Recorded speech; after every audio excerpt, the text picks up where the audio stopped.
Here are stories making news right now. I'm Rob Johnson. One offender remains at large. 2 others are charged in the shooting of an ATF agent in Gary, Indiana. CBS 2's V. Wynn has the story.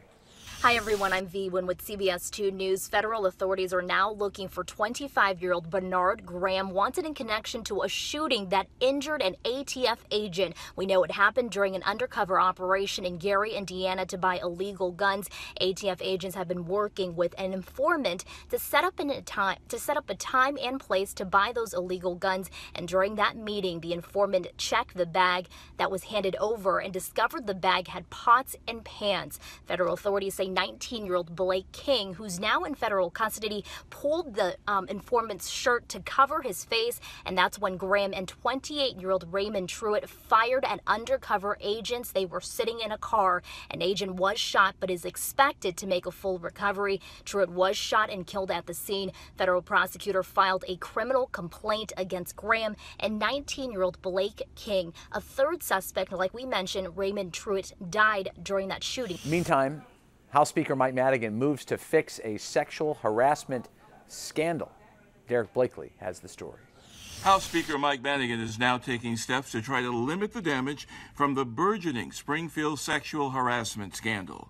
Madigan says an all-women panel of 18 members from the Democrats' State Central Committee will choose who succeeds Tim Mapes as the party's executive director.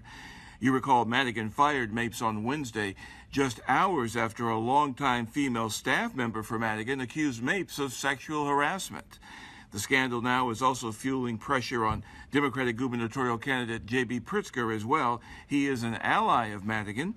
Pritzker is calling for an independent investigation of Madigan's political organization, but has not called for Madigan to step down as Democrat State Party chairman. And here's meteorologist Kay Kleist with your forecast.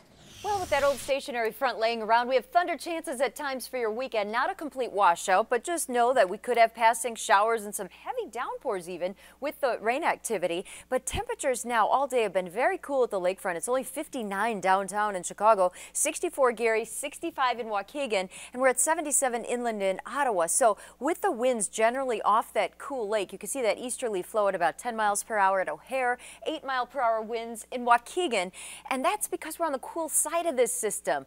The warm air is where all the instability has been hanging today, and as that cool breeze brought in that cooler air and the cloud deck hung on, that's why our afternoon was relatively quiet. Now, we can't rule out a shower or storm really at any time this weekend because of this stationary front that's in place, but I do think that with the cool air in place, it's much lower as we head into this evening. 91 south of the boundary in St. Louis, 68 north of it in Green Bay. So as we go through the night, we're watching this next little burst of energy from Iowa heading into southwestern Wisconsin. It's weakening as it travels east, but again, it could touch off a shower or rumble of thunder this evening. So we'll keep that storm chance in overnight. Temperatures will be mild in the middle 60s. What about your weekend? Not a washout if you have outdoor plans, but do be ready for heavy downpour and some lightning at times. There's about a 30% storm chance both days. Saturday's high 82, Sunday right around 80.